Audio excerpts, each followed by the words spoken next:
physiotherapy, physiology of aging, theories of aging and age related changes. हम लोग specialised manner में बात कर रहे हैं. Is it clear? Yes sir. Musculoskeletal system की बात की थी और आज हम बात करेंगे सेंट्रल नर्वस सिस्टम की बात करते हैं. उसके आगे हम धीरे धीरे करके बढ़ेंगे. Is it clear? यस. तो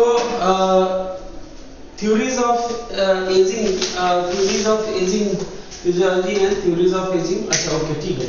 age related changes in central nervous system की हम बात करते हैं. Ageing it is the process of what? Deterioration in the performance of physiological activity which is irresistible and inevitable. Okay so बात ये हो गई और फिर इसमें डिफरेंट थ्योरीज की बात हम कर चुके हैं. हाँ जी. Various theories. हाँ जी. तो इसमें most acceptable theories was Cellular theory. ठीक है. तो basically that was the based on that shortening of Telomere.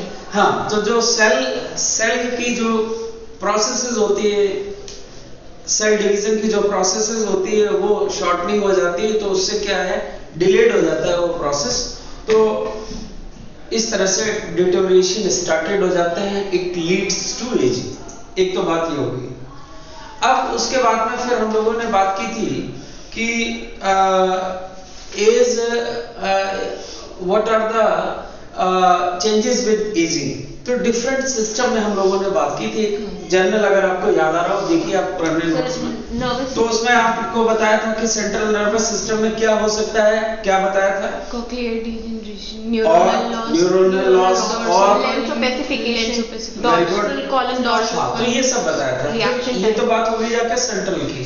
फिर ऐसे ही हमने बताया था रिस्पायरेटरी में तो उनके losses of their lungs elasticity है उसमें लॉस हो जाएगा. फाइनली क्या होगा कि जो उनका एयर पैसेज है, जो ट्रैकिया है, ट्रैकिया से फर्दर डिवाइडेड है, जो further divided up to the alveoli. क्या क्या है स्टेंस बताइए पूरा anatomy. Trachea. Then it divides into two main bronchus, right and left. Then further it is primary, secondary, tertiary. Then we have the alveolar duct, last में. Okay. तो ये elasticity जो है वो धीरे धीरे लॉस हो जाएगी. तो उसमें it leads to air passage shortening हो जाएगी. तो उसको माइट बी कि अस्थमैटिक हो जाए फ्यूचर में चल के. तो ये सब था. फिर ऐसे ही आपको बताया था कार्डियोवैस्कुलर सिस्टम में. कार्डियोवैस्कुलर सिस्टम में फिर इस तरह की बातें आई थी कि उसमें शॉर्टनिंग ऑफ द मसल्स है और उनके जो हार्ट की उस दिन एनाटॉमी और फिजियोलॉजी से रिलेटेड बातें हुई थी. ऑरिकुलर और वेंट्रिकुलर कॉन्ट्रैक्शन है, उससे रिलेटेड फिजियोलॉजिकल चेंजेस हैं. वो रीनल में बात की गई थी. तो loss of their filtration, loss of their glomerular filtration rate laws हो जाएगा, कम हो जाएगा.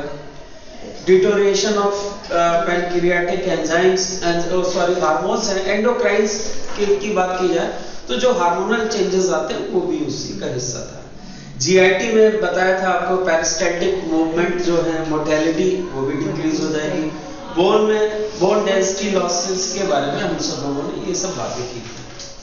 इसके बाद में एक चीज और आपको हमने उस दिन बताया था कि जीरियाट्रिक जो है, what is the role of geriatrics physiotherapist.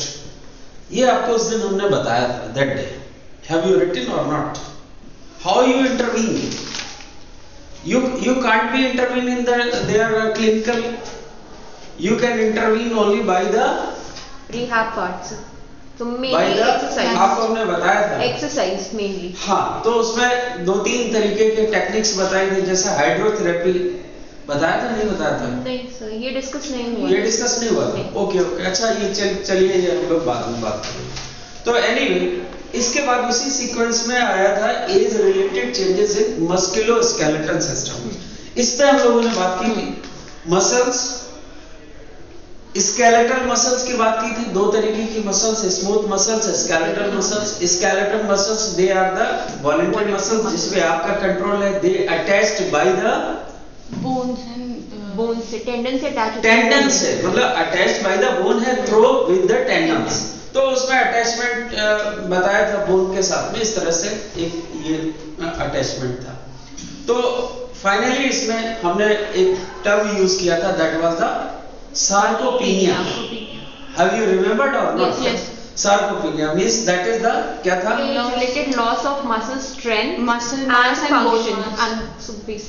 ठीक है? Muscle mass and bone हाँ, mass, yes. तो आप मतलब ये हो जाता है, तो एज रिलेशन एज के साथ बढ़ने के साथ में, तो ये लॉस ऑफ मसल मास भी होगा, मसल स्ट्रेंथ भी होगा, both bone mass and muscle mass दोनों का, जो कि इसके साथ में जो अगर ऐसा होगा तो फिर इसमें मसल ट्रिमिंग से स्टार्ट हो जाएगी, ट्रिमिंग हाथ हिलने लगते हैं पेशेंट के, इस तरह से आता है।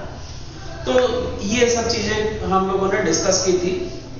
और फाइनली अगर ऐसा लॉसेस होता रहेगा, मींस दिस लॉस, चाहे वो बोन मास हो चाहे मसल मास हो, अगर बोन मास लॉसेस होगा तो finally it leads to osteoporosis. Bone density कम हो जाएगी, मिनरल्स कम हो जाएंगे, कैल्शियम है, मैग्नीज है, फॉस्फेट्स हैं, और इनऑर्गेनिक सब्सटेंसेस उसके डिक्रीज हो जाएंगे, तो ऑस्टियोपोरोसिस हो जाएगी। इवन आपको एक टर्म और बताया था, it leads into the kyphosis. जो वर्टिब्रल कॉलम है उसकी बेंडनिंग हो जाएगी, बहुत सारे रीजंस पे हो जाती है। नेक जो सर्वाइकल वर्टिब्रीज हो जाते हैं, इवन थोरेसिक वर्टिब्रीज पे भी हो जाता है, लंबर वर्टिब्रीज पे आ जाता है, तो नेक बैक इन्हीं सब पे होता है। और वर्टिब्रल डिस्क भी थिनिंग हो जाती है, ये सब हम लोगों ने बात बताई थी। और आपको बताया था कि कैरेक्टरिस्टिक फीचर कुछ बताए थे और फंक्शंस बताया था। एक्चुअली इसका क्या होता है, what is the functions? Functions, locomotion, posture maintenance. Actually muscles की हम बात कर रहे थे, age related changes with the, आज तो ये लिखा सेंट्रल नर्वस सिस्टम, उस दिन हम लोगों ने लिखा था स्केलेटल मसल्स। तो उसके जो बेसिकली जो फंक्शंस थे वो क्या क्या थे? स्केलेटल मसल्स की हम बात कर रहे हैं, we are not discussing about the smooth muscle. Smooth muscles तो टोटली इनवॉलंटरी है, जो कि आपके कंट्रोल में नहीं है, जो ज्यादातर वाइटल ऑर्गन्स पे होते हैं। Is it clear? Vital organs जैसे ब्रेन हो गया, जाके किडनी हो गया, लिवर हो गया, इंटेस्टाइन हो गया, ये जो भी वाइटल ऑर्गन्स, लंग्स वगैरह वो सब चल रहे हैं। तो इन ज्यादातर इन सब पे स्मूथ मसल्स एक्ट होती। तो हम लोगों ने बात की थी कि age related changes in muscles, और बेसिकली मसल्स का फंक्शन क्या होता है और मसल्स की प्रॉपर्टी क्या होती है। तो फंक्शन में आपने क्या बताया? Locomotion, maintaining posture, joint mobility. हाँ, तो ये सब है। और इवन हीट जनरेशन आती है, जो सिवरिंग होती है ना कोल्ड में, तो कोल्ड में सिवरिंग इसलिए नहीं होती कि उसे कोल्ड लग रही, बट हीट जनरेशन प्रोसेस होती है, सिवरिंग से हीट जनरेशन होगी, तो वो भी एक प्रॉपर्टी है। इसके बाद में फिर इसकी बताया था कैरेक्टरिस्टिक फीचर क्या होना चाहिए उन मसल्स की, वो क्या थे? Excitability, stretchability, contractility. हाँ, तो ये चीजें होना चाहिए। इसके बाद में फिर आपको ये भी बताया था कि वो मसल का जो मैसेंजर होते हैं, उसमें आपको हमने बताया था कि न्यूरोट्रांसमीटर्स होते हैं, और स्पेशली कौन से न्यूरोट्रांसमीटर का नाम है? एसिटाइलकोलिन का, जो कि मसल रिसेप्टर्स पे एक्ट करके और वो एक्टिविटी परफॉर्म करता है, एक्शन पोटेंशियल जनरेट करता है। Is it clear? और उस दिन एक छोटा सा डायग्राम बनाया गया था जिसमें एक मसल्स का, उसमें आपने देखा होगा वो एक फाइबर था, मसल फाइबर था, सार्कोलीमा था उसके चारों तरफ, और पेरिमाइसियम, यही सब था एक मसल्स का एक डायग्राम। आज हम लोग बात करते हैं एज रिलेटेड। आज हेडिंग डालिए एज रिलेटेड, आपने शायद लिख भी रखी होगी उस दिन, है ना? तो इसमें थोड़ा सा लिखिए, changes at the level of, changes at the level of individual neurons leads to shrinkage and cortical thinning of the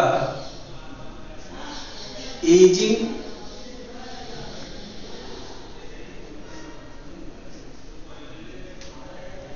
of the aging, full stop, or decline in neurogenesis. Now the age related changes in central nervous system की हम बात कर रहे हैं।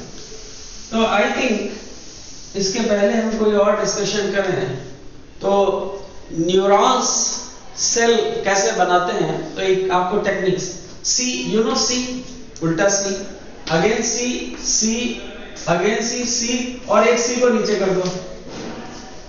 Is it clear? So these are the what dendrites, this is what axon. Is it clear? All messages coming through by this way. This is what cell body, neuron की cell body, nucleus. अब ये axon से message आगे जाता है और उसके लिए क्या है, उसका नेक्स्ट जो न्यूरॉन सेल है वो फिर इसका डेंड्राइट इसके कांटेक्ट में आ जाता है, इसका एक्सॉन फिर उसके डेंड्राइट्स में मिल गया और ये चेंज चलती रहती. और इस तरह की cell, same structure, same function, same origin, the group of cells, this neuron cells make the nervous system या ब्रेन या स्पाइनल गार्ड जो उससे रिलेटेड. Is it clear? तो हम बात इसकी कर रहे हैं न्यूरॉन सेल की. तो आपने क्या लिखा है? This is what you have written. Changes at the level of individual neuron leads to shrinkage and cortical thinning of aging. Shrinkage सुकुड़ जाने वाली बात हो गई, जा करके श्रिंकेज हो गया.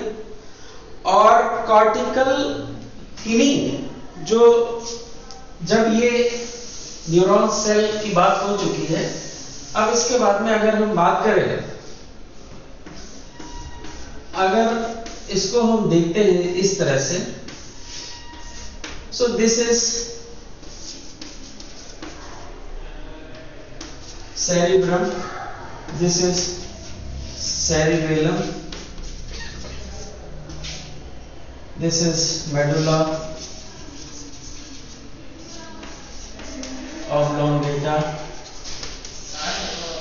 तो ये जो ब्रेन का दरअसल जो स्ट्रक्चर है, this is what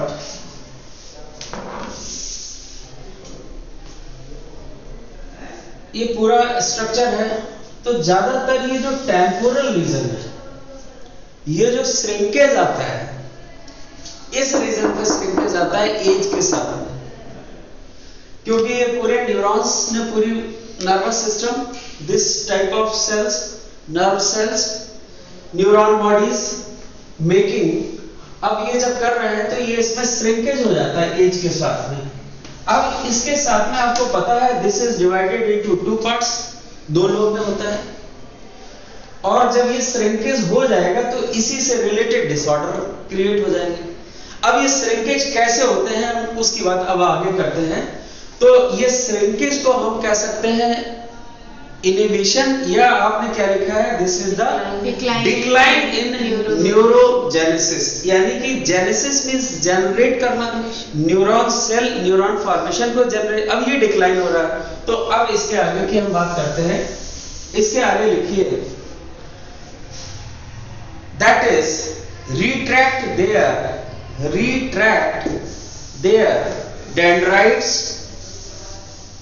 retract their dendrites, retract their dendrites and fatty myelin that wraps around axon deteriorates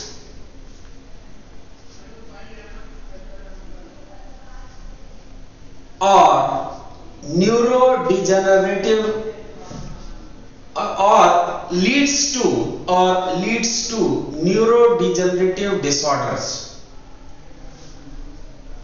Full stop. Next paragraph से, the number of connections or synapses between brain cell also drops, which leads to effect of learning and memory. Next paragraph से, that is neuron metabolism changes or oxidative stress occur due to reducing antioxidant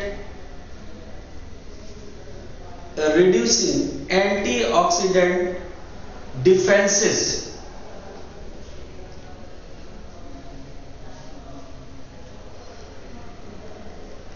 Full stop. Next line से their cognitive decline is greater. Their cognitive decline is greater than effect of structural and chemical changes.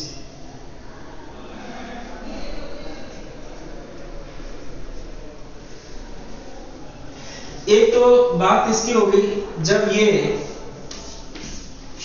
Exons और dendrites की हम बात कर रहे हैं, this is dendrites, this is axons, messaging इस neuron cell, nerve cell में आता है और यहां से मैसेजेस बाहर जाते हैं. Is it clear? और इसके ऊपर आपने इस तरह का एक स्ट्रक्चर देखा होगा, myelin sheath. This type of axon is called myelinated. और इसका जो मैसेजिंग है भाई, इसमें क्या है आपको पता है, -60 मिली वोल्ट का पोटेंशियल डिफरेंस होता है. उस पोटेंशियल डिफरेंस की वजह से पोटेंशियल आगे भाई करंट जो फ्लो हो रहा है, ये तो फिजिक्स का कॉन्सेप्ट है, it's very clear. Potential difference की वजह से करंट जनरेशन होती है कहीं पे भी, चाहे वाटर करंट हो, चाहे एयर करंट हो, कोई भी करंट. वाटर फ्लो हो रहा है, अगर हाई पोटेंशियल लो पोटेंशियल तभी वाटर फ्लो होगा. अगर पोटेंशियल एक जैसा है, नो करंट नो फ्लो. तो यहाँ पे भी ये पोटेंशियल डिफरेंसेस आ जाते हैं. और अगर ये माइलिनेटेड है तो ये सोमरसॉल्टिंग इस तरह से इस पोटेंशियल और ये फास्ट हो जाता है. Is it clear? अब क्या होता है कि इसमें आपने लिखा है सो डिक्लाइन इन न्यूरोजेनेसिस, तो हो ही गया, ये तो एक ब्रॉड टर्म हो गया. अगर आपसे पूछा जाए कि ये ऐसा क्यों हुआ एज रिलेटेड, तो आपने एक टर्म में आंसर ऐसे दे सकते हैं, डिक्लाइन इन न्यूरोजेनेसिस. ओके, अब न्यूरोजेनेसिस हो क्या रहा है? तो retract their dendrites and fatty myelin that wraps around the axon dendrite. तो क्या होता है, डिक्लाइन इन ये जो डेंड्राइट्स है इनके ये डिक्लाइन हो जाते हैं.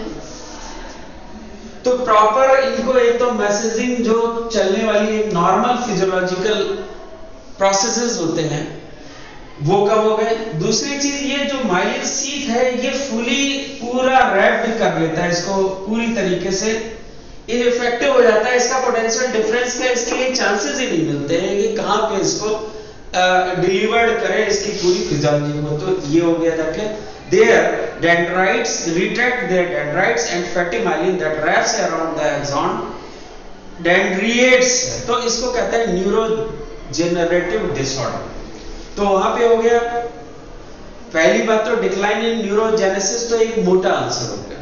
इसको बहुत और थोड़ा साइंटिफिक कहने के लिए न्यूरो डिजेनरेटिव डिसऑर्डर इसको आप कह सकते हैं. अब ये एक सेल की हम बात कर रहे हैं, you got it? We are discussing about single cell. और आपको पता है group of this same cells they make the whole system, nervous system, means brain, spinal cord and all. अब अगर एक सेल के साथ ये हो रहा है तो फिर सभी सेल के साथ ऐसा होगा, मींस ग्रुप ऑफ सेल्स के साथ एक होगा और पूरे उस टिश्यूज के साथ में होगा और वो टिश्यू पूरा ओवरऑल अफेक्टेड हो जाएगा, मींस पूरा नर्वस सिस्टम डिक्लाइन फेज में आ जाएगा. अब आगे हम बढ़ते हैं.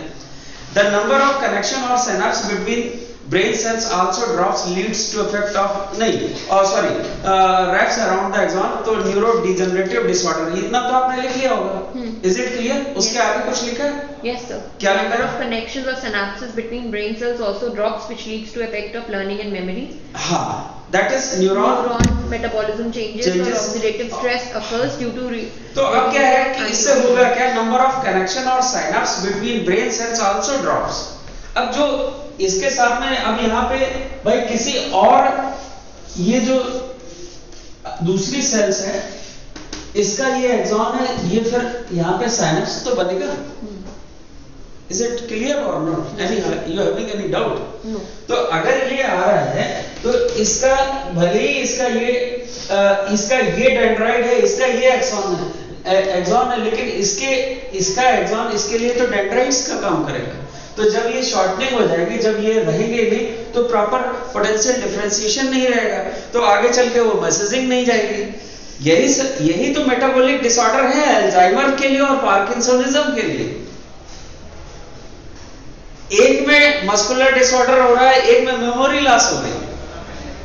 रीजन यही है कि उनको प्रॉपर मैसेजिंग का, फिर आगे लिखा है the number of connection of synapse between brain cells also drops leads to effect of learning and memory, that is neuron metabolism changes, oxidative stress.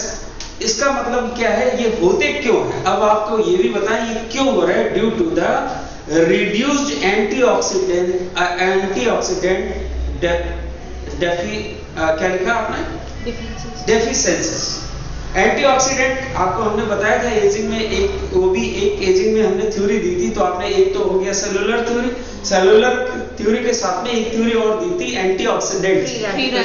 हाँ, तो वो थ्योरी इससे आपको मैच करते हुए दिख रही है कि ये भी एक रीजन है। आगे उसके आगे लिखिए। फिर आपने लिखा है कि इसमें होता क्या है बेसिकली हो ये रहा है कि इसका जो स्ट्रक्चरल यानी कि जो इसका एनाटॉमिकल पार्ट है वो ज्यादा चेंज नहीं हो रहा है। अभी आपने देखा कोई सेल में डिफॉर्मेशन नहीं हुई है। इसमें हो क्या रहा है, इसकी जो फिजियोलॉजिकल चेंजेस है वो ज्यादा आ रहा है, वही लाइन लिखी है। तो इसमें इंपॉर्टेंट ये है their cognitive decline is greater.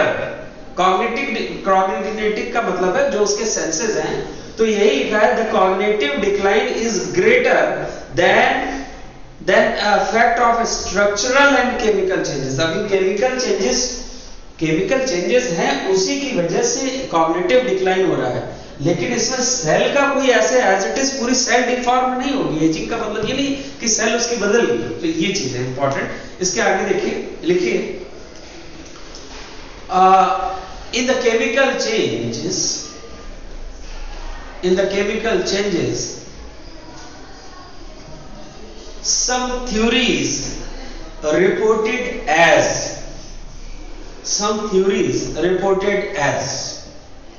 Next line से लिखिए number 1 brain also generate chemical messenger dopamine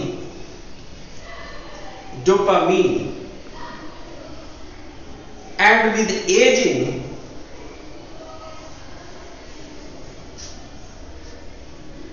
brain synthesizes less dopamine.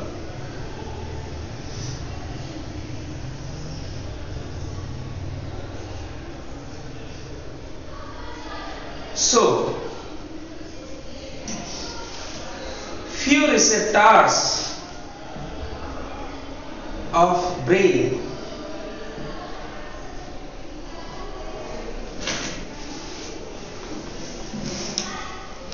are able to bind with the neurotransmitters. ये सेंटेंस थोड़ा सा बना लेना बाद में आप अपने अकॉर्डिंग, कहीं पे थोड़ा बहुत प्लस माइनस हो सकता है। नेक्स्ट में लिखिए, नेक्स्ट पॉइंट 1 या 2 पॉइंट शायद लिखा होगा। लिखिए mild cognitive impairment, mild cognitive impairment had less serotonin, वहां पे डोपामिन सेरोटोनिन आ चुका। mild cognitive impairment had less serotonin in their brain, bracket में लिख लीजिए serotonin level help to prevent memory loss, bracket close.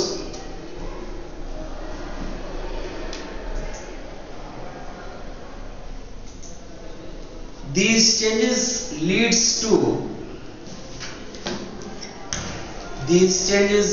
to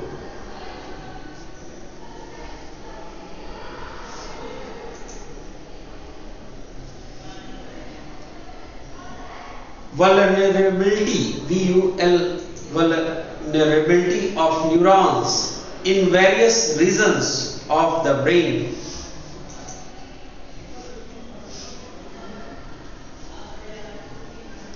Various regions of the brain and increased susceptibility to several diseases. अब इसमें आपने short में ये लिख लिया है, the brain also generate chemical messenger dopamine. और आपको पता है डोपामिन क्या करता है कि जो न्यूरोट्रांसमीटर होते हैं उनको इनहेंस करता है एक्टिविटी के लिए, रिसेप्टर फॉर्मेशन के लिए। ये जो आपकी साइनेप्स है या अदर और जो दूसरे हमारे क्रेनियल नर्व्स आ रही उनके साथ में, तो ये जो डोपामिन का सेक्रेशन थ्योरीज है, अलग अलग थ्योरीज। कुछ लोगों ने कहा कि आखिर इसमें ऐसा क्या हो जाता है, क्यों ये मतलब हम उसकी बात नहीं कर रहे हैं। आपको जो पहले दिन बात बताई थी उसमें ये बताया था कि एज रिलेटेड चेंजेस हैं क्या। मान लीजिए अगर हम कहें कि एज रिलेटेड चेंजेस डेमेंशिया है या अल्जाइमर डिजीज है या पार्किंसन डिजीज है, एपिलेप्सी है, स्ट्रोक है, ब्रेन कैंसर है, डिप्रेशन है, एंजाइटी है या सिजोफ्रेनिया है, ऐसे बहुत सारे रीजंस हैं। लेकिन आखिर ऐसा क्यों हो रहा है, तो इसमें अलग अलग लोगों ने थ्योरीज दी हैं। तो इसमें एक तो ये रीजन आया कि भाई डोपामिन का सिक्रेशन कम हो जाता है। तो आपने वो लिखा डोपामिन के सिक्रेशन से कम होने से क्या है, रिसेप्टर्स बाइंडिंग न्यूरोट्रांसमीटर के साथ कम हो जाती है, उसकी एक वजह हो सकती है। दूसरा इसमें ये लिखा हुआ है कि जैसे इसमें आपने लिखा है कि कॉग्निटिव एक्टिविटी के लिए सेरोटोनिन बहुत इंपॉर्टेंट है, क्योंकि सेरोटोनिन जो है मेमोरी लॉस को प्रिवेंट करता है, मेमोरी लॉस को होने नहीं देता, तो वो भी कम हो जाता है लेवल। तो दो ये इस तरह की थ्योरीज हो गई। अब अगर ये ऐसा चलता रहेगा तो finally it resulted into the brain their susceptibility to several disease. अब अगर ऐसा ही होगा तो it leads to Alzheimer, it leads to parkinsonism, even it leads to in seizures also, brain seizures also.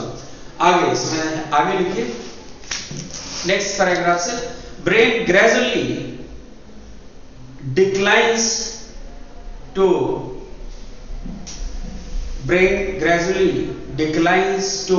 memory, learning, senses, motor coordination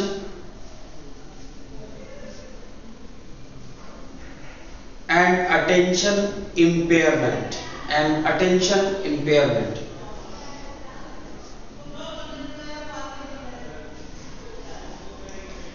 और अब वही बात आप दोबारा से भी लिख सकते हैं, चाहे तो लिख लीजिए progressive degeneration after age, progressive degeneration generally after age of 50 year,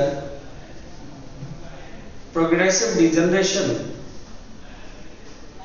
generally after the age of 50 year leads to neurodegenerative disease, example Alzheimer disease,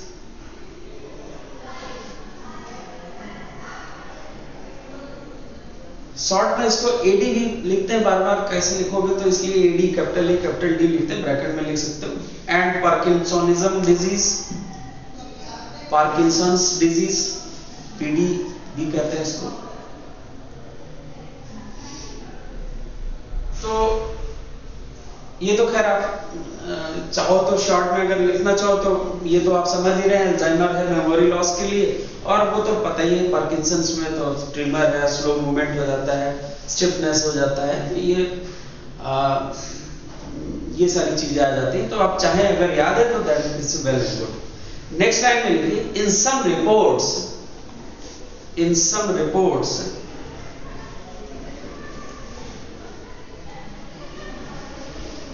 brain shrinks, in some report brain shrinks mostly in in some report, brain shrinks mostly in temporal and frontal lobe. Temporal and frontal lobe.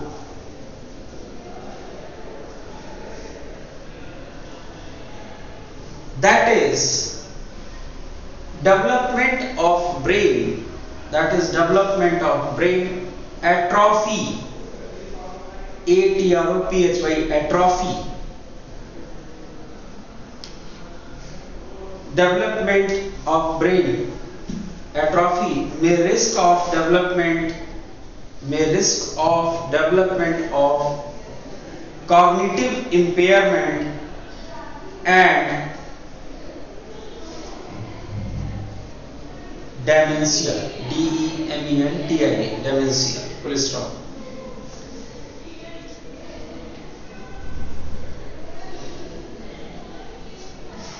तो यहाँ पे अलग अलग theories की बात हो गई जाके।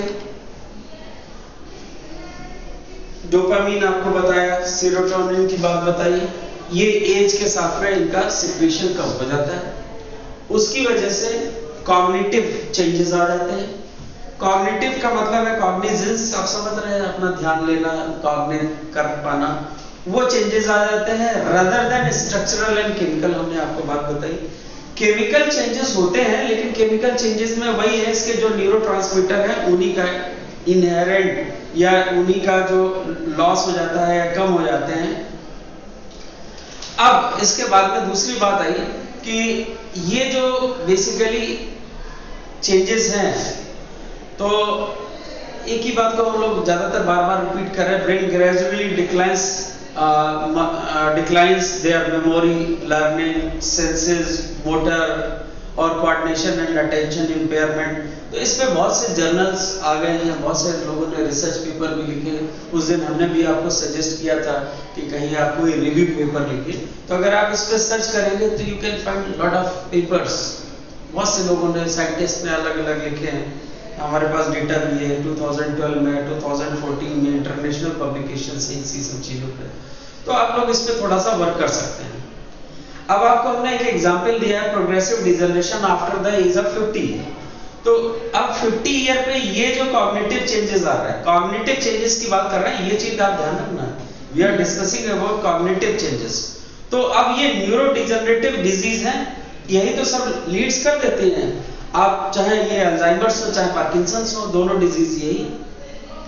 और ये ज्यादातर जो श्रिंकेज है वो आपको लिखा है mostly in the temporal lesion and frontal lobe.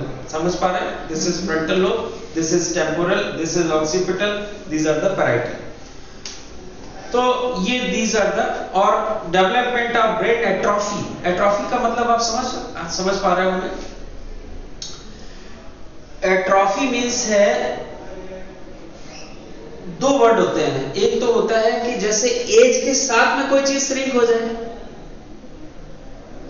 बात समझ पा रहे हैं?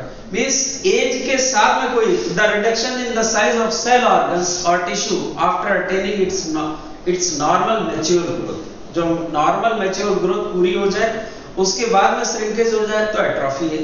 वही दूसरा है हाइपोप्लेसिया। हाइपोप्लेसिया मींस क्या? हाइपोप्लेसिया वाले पेशेंट अक्सर आपने देखे होंगे, उसमें क्या, reduction in size of their cell, normal, ऐसा नहीं कि उन्होंने एजिंग या मैच्योरिटी की पूरी टाइम पूरा कर लिया है, या ऑर्गन टिश्यूज, बहुत सारे ऑर्गन्स है वो छोटे रह गए, कोई मैच्योरिटी नहीं पहुंची, तो ये हाइपोप्लेसिया नहीं है, दिस इज एट्रोफी है after the completion of their maturity, तो वो हो जाती है। तो डेवलपमेंट ऑफ ब्रेन एट्रोफी में risk of development of cognitive impairment. और डेमेंशिया समझ रहे हैं, loss of the impairment of to brain function, हमारे दो लेफ्ट और राइट ब्रेन है, तो इसमें मेमोरी और जजमेंट, भाई एक का जजमेंट करना, एक का मेमोरी है, तो दोनों का इंपेयरमेंट है वो लॉस हो जाता है, तो it leads to dementia.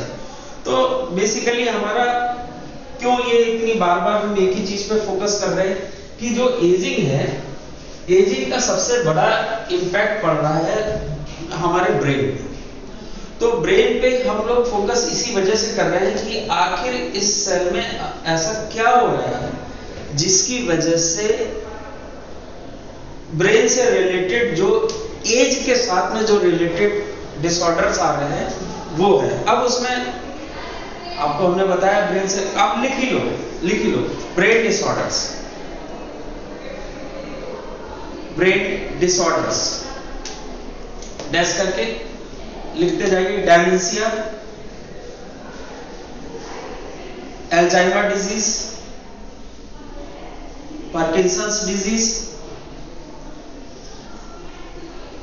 Epilepsy,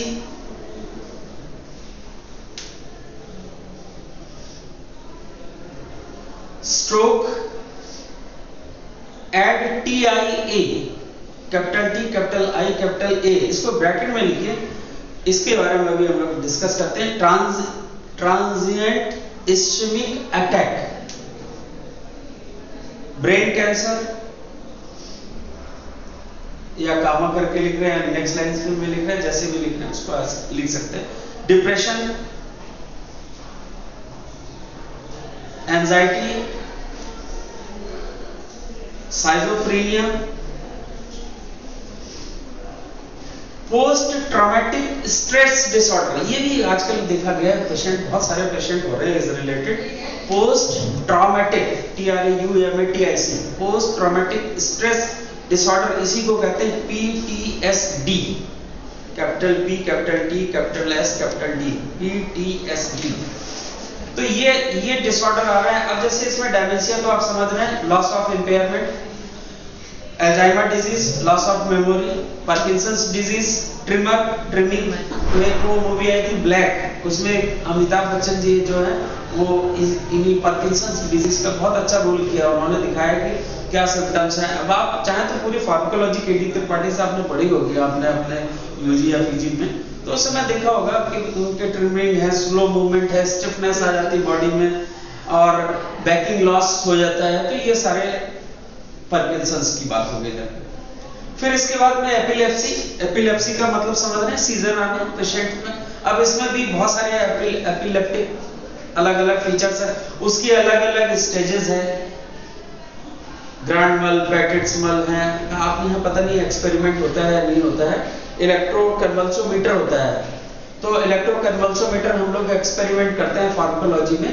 तो एनिमल पे पहले हम, जैसे एंटी एपिलेप्टिक ड्रग्स है, एग्जाम्पल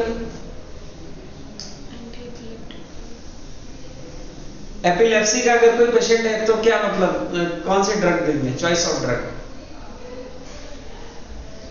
देखो कुछ चीजें आप लोग हमेशा टिप्स पर रहनी चाहिए। Anti epileptic drugs, anti asthmatic drug, anti anxiety drug है, या CNS डिप्रेसेंट है, CNS स्टिमुलेंट है, anti hypertensive drugs, anti tubercular drugs, anti cancer drugs, anti malarial drugs, anti protozoal drug, anti fungal drug,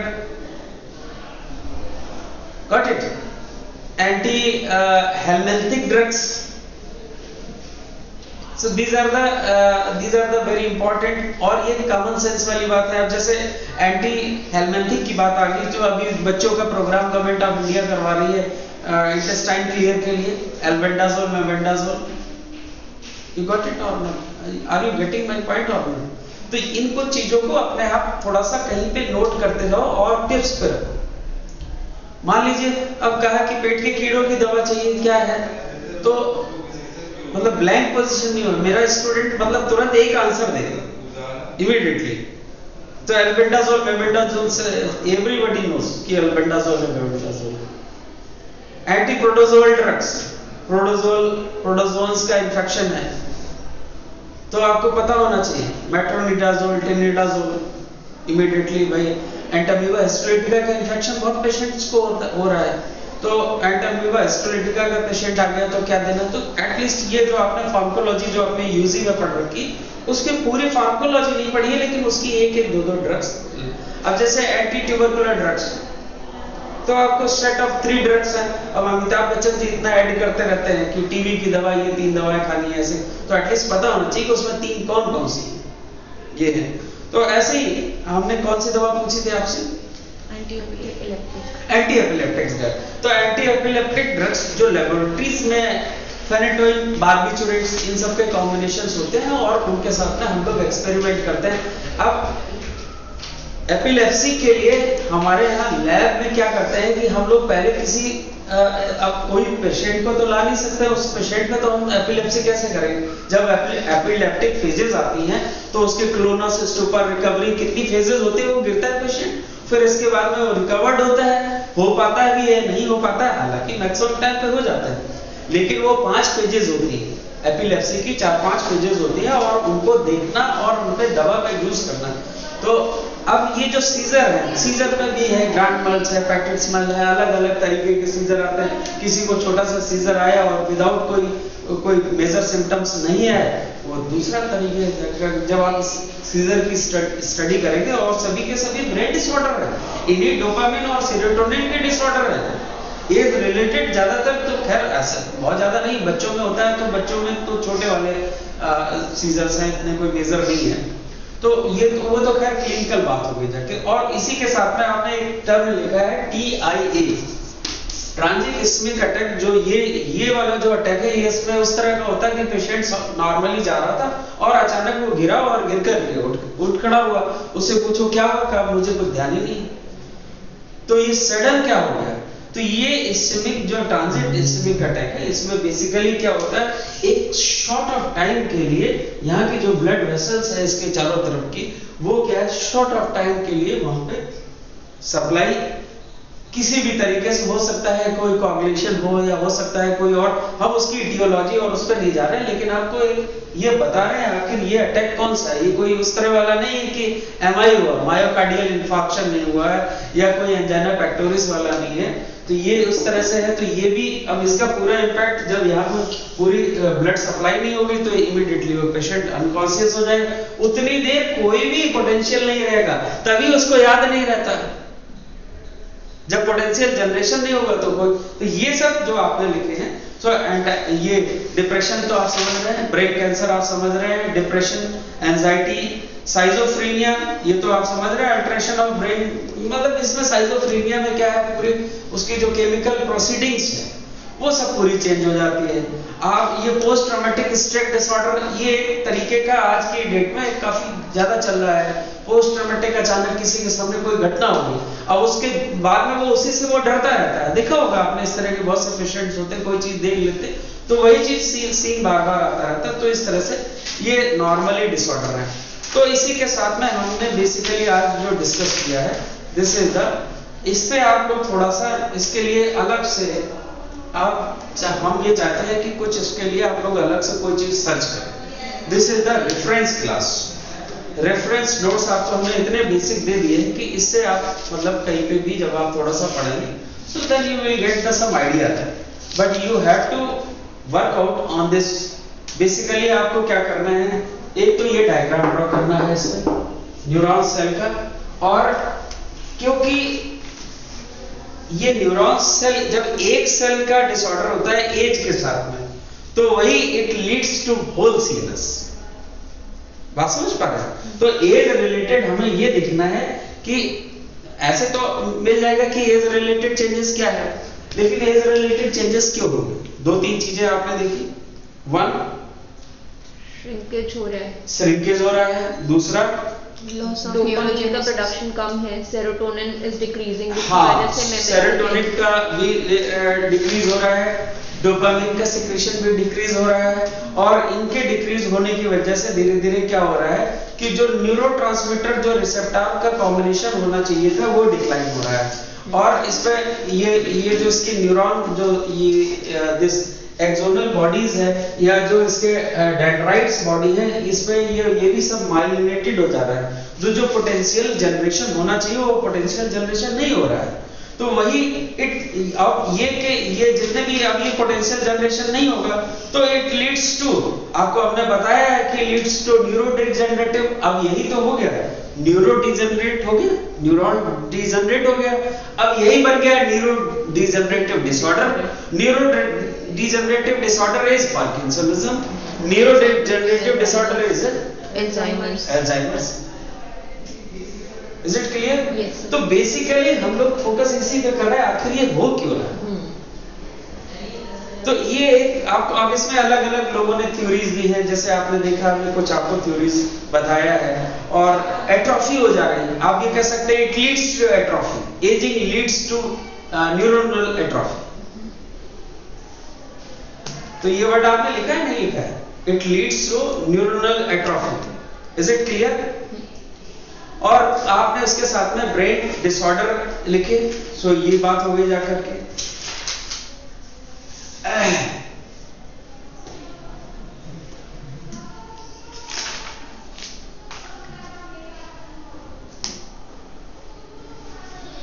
is it clear? Yes. अब आपसे हम अगर ये कहें कि ये टीआई के बारे में समझ में आया,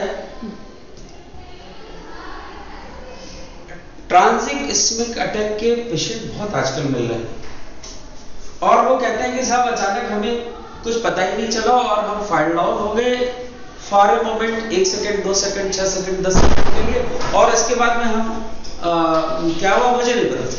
पेशेंट यही कहेगा मुझे सब कुछ पता ही नहीं, वो ये तक नहीं कहेगा कि मुझे चक्कर है, क्या हुआ मुझे आइडिया।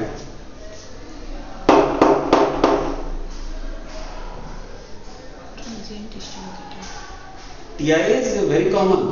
Yes. और ऐसी और डिसऑर्डर आपको क्या आपने बताया है उसमें? अच्छा वो तो सब आपको पता ही है, डिमेंशिया है और एंजाइटी है और डिप्रेशन है, वो तो सब पता है। अच्छा, अब तो ये बात होगी जाके हमने इसकी फिजियोलॉजिकल, एनाटॉमिकल और फिजियोथेरेपी के एंगल से हम लोगों ने इस पर बात कर ली, इस पर डिस्कशन हो गया जाके।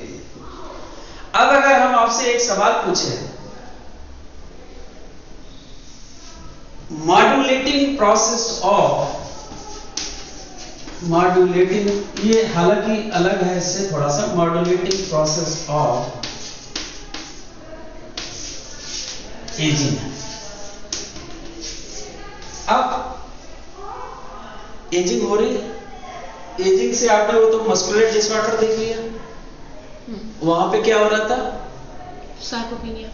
यहां पे क्या हो रहा है? Loss of neurogenesis. हाँ ठीक है। अब अगर इसको आपको मॉड्यूलेट करना है तो कैसे करेंगे?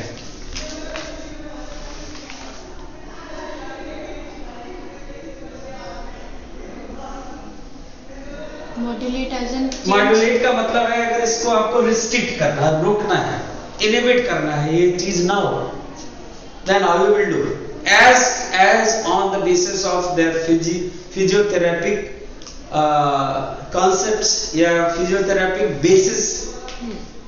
Sir, but aging is irresistible and inevitable. It can't फिर be भी altered. हम उसकी बात नहीं, रोक नहीं रहे। We can manage the only modulating, only modulate management. उसको देखो, एक होता है healthy aging, उसने एक बात बताई, एक aging बताई थी, एक healthy aging बताई। You got it or not? Yes, sir. Aging you can't be stopping that.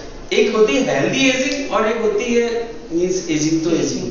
We are just simple कि इसको मॉड्यूलेट कर रहे हैं, वी आर नॉट कि हम इसको रोक नहीं रहे हैं, इसको सिंपल एक इसका जो प्रोसेस है ठीक है चल रहा है, हम इसको कैसे मॉड्यूलेट कर सकते हैं?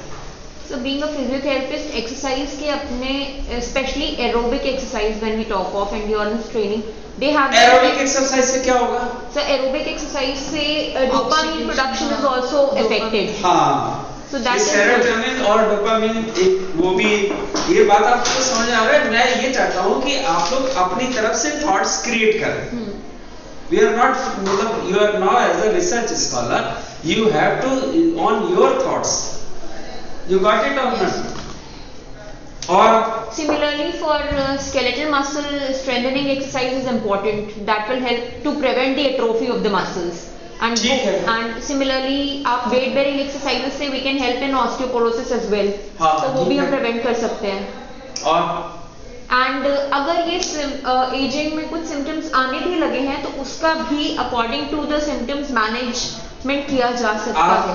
कोऑर्डिनेशन एक्सरसाइजेस है सर, जो जैसे जो डिजीजेस में कोऑर्डिनेशन में डोपामीन का जो मोटिलिटी होती है, एसिटिलकोलिन की जो एक्टिविटी है वो इंक्रीज कर सकते हैं। बिल्कुल सही बात है। एक्चुअली है क्या, इन सब से क्या है, हम एक तरीके का अगर देखा जाए तो जो डोपामिन और सेरोटोनिन के लेवल को हम लोग मेंटेन करेंगे तो उससे क्या होगा कि ये इसको हम मेंटेन कर पाएंगे, मॉड्यूलेट कर पाएंगे। और इनफैक्ट होता क्या है कि इन सब के लिए कार्टिसोल होता है, वही इसको डिस्ट्रॉय करता है। जब आपने सुना होगा स्टेरॉइड और ये सब होते हैं, तो ये कार्टिसोल ही इसको सबसे ज्यादा डिक्रीज करता है। तो ये दरअसल क्या है, इसको आपको पढ़ना बाद में है, लेकिन आपको हम बात ये बता रहे हैं कि जब आपने देखा मस्कुलर एट्रोफी हो रही है, न्यूरल एट्रोफी हो रही है, इतने सीवियर दो चीजें हमारी है। अगर सोचिए अगर किसी पेशेंट का ये हो गया तो देन व्हाट विल बी, क्या होगा उस पेशेंट का। तो हमने इसी वजह से इसको अभी बताना उचित समझा है, बाद में भी होता रहेगा तो आप इसको उससे हट के है मॉड्यूलेटिंग प्रोसेस ऑफ एजिंग। लिख लीजिए एक दो पॉइंट, बस पॉइंट में लिख लीजिए। कैलोरिक रिस्ट्रिक्शन करना है, पहला तो ये है कैलोरी या caloric restriction. Number 2 exercise, very good, आप लोगों ने बहुत अच्छा आंसर दिया। Number 3 mental and physical relaxation, mental and physical relaxation. इसके आगे ब्रैकेट में लिख लीजिए रिड्यूस कॉर्टिसोल, रिड्यूस कॉर्टिसोल।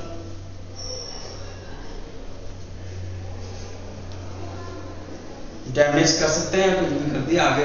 हाँ, नेक्स्ट पॉइंट में लिखिए नो स्मोकिंग।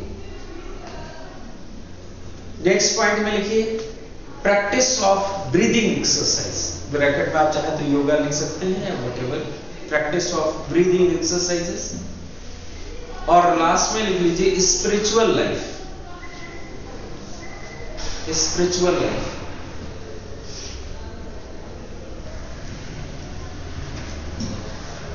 तो ओवरऑल ये जो इन प्रोसेस से आप मॉड्यूलेट कर सकते हैं।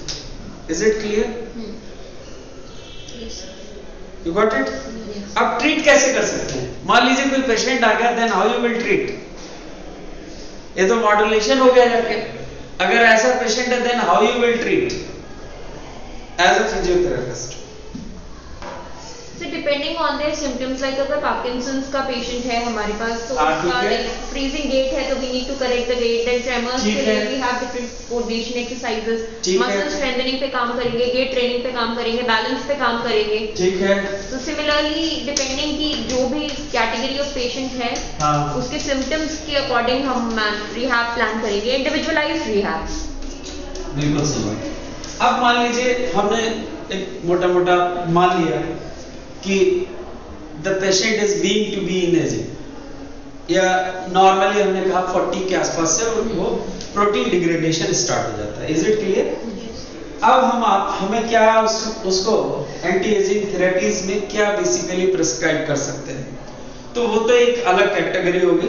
क्यों? पहले तो हमें कैरेक्टराइजेशन करना है उसका, यानी कि पहले उसको एग्जामिन करना है, डायग्नोज करना है, diagnose on their basis of their sign and symptoms.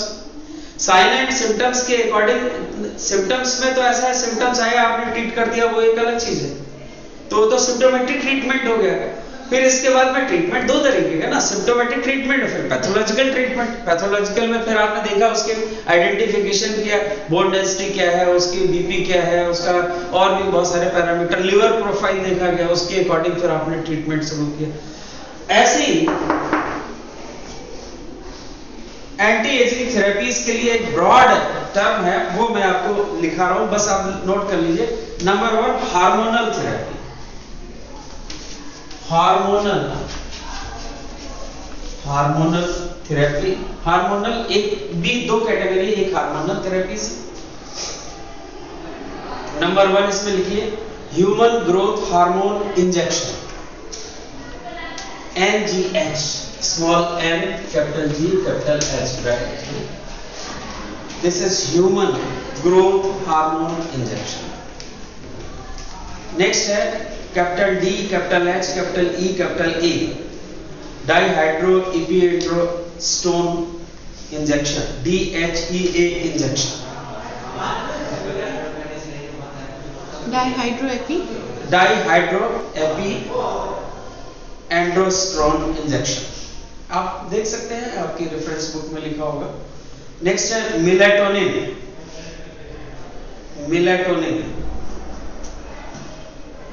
Next है एस्ट्रोजन, लेकिन एस्ट्रोजन तो वुमेन्स के केस में ही दिया जा सकता है, तो ब्रैकेट में लिख लेना, पता चला कि फॉर वुमेन्स कर देना। एक ये तो एक कैटेगरी हो गई हार्मोन के द्वारा ट्रीटमेंट करें। बहुत से आजकल जितने सेलिब्रिटीज हैं वो सब इनका खूब यूज कर रहे हैं।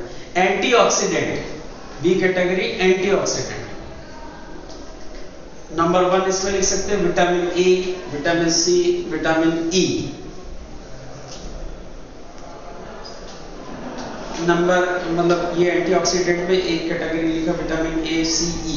भाई इन्हीं को करते हैं यूज। आपको पता है पूरे विटामिन के बारे में। फैट सॉल्युबल है, वाटर सॉल्युबल विटामिन है। फैट सॉल्युबल विटामिन कौन कौन से हैं? डी का, ठीक है। और विटामिन वाटर सॉल्युबल विटामिन है बी, सी, ठीक। तो अब आप इसमें विटामिन ए, सी और ई। और दूसरा है कोएंजाइम Q10। नेक्स्ट लिख लीजिए कोएंजाइम Q10। ये दरअसल मेटाबॉलिक जो डिसऑर्डर्स क्रिएट होते हैं तो उसको इनहेंस करता है। ये सॉरी इनहिबिशन के लिए है ये कोएंजाइम Q10। ऐसे एंजाइम्स हैं जो एजिंग को प्रमोट करते हैं, उसको रोकने के लिए कोएंजाइम Q10। तो बेसिकली हमने आपको अभी प्रॉब्लम बताई, इज इट क्लियर? वो प्रॉब्लम कैसे क्रिएट हो रही है ये डिस्कशन हुआ और उस प्रॉब्लम के दो तरीके के सॉल्यूशंस बताए। एक सॉल्यूशन ऐसा है कि हम उस पर कैसे मॉड्यूलेट कर सकते हैं।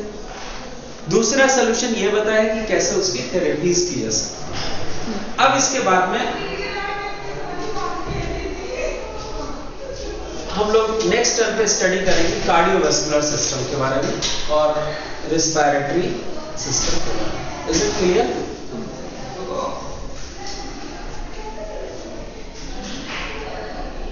ये थोड़ा सा टॉपिक मुझे इसलिए सही लगा कि जब मस्कुलर कोऑर्डिनेशन और ब्रेन से जुड़ी हुई बहुत सी डिजीज आ रही है एज के साथ में, so you have to be focus on. इस पे डायग्राम बना लीजिए इसको और डायग्राम के साथ में इसको थोड़ा सा ऐसे दिखाइएगा, इसको रिप्रेजेंटेशन। जब भी आप इसको थ्योरी में लिखेंगे, जब ये बात लिखेंगे तो जब डोपामिन सेरोटोनिन को आप लिखेंगे तो उसको बोल्ड करके लिखिए और वहाँ डायग्राम जरूर बनाइए। सेल का डायग्राम बनाइए, कौन से न्यूरॉन सेल का, और उसमें उसका डिजनरेशन कैसे हो रहा है, कैसे उसकी शॉर्टनिंग हो रही है, जो सिनेप्स बन रहे हैं वहाँ पे कैसे पोटेंशियल इनहिबिशन हो रहा है। तो ये आपको दिखाना पड़ेगा, तभी वो जस्टिफाइड हो पाएगा। ठीक है, so that is all about for this age related changes on central nervous system. और कॉमन रिलेटेड प्रॉब्लम्स तो मेरे ख्याल से मैं लिख चुका हूँ या अभी नहीं लिखी है? ब्रेन डिसऑर्डर्स में लिखा है वो नहीं लिखा है? हाँ, डिमेंशिया, अल्जाइमर्स, पार्किंसन। हाँ बस वही है। तो मेरे ख्याल से यही सब है उसमें। ठीक है, वो तो बस यही है, वही है ब्रेन के specially. So that is all about for this. ठीक है।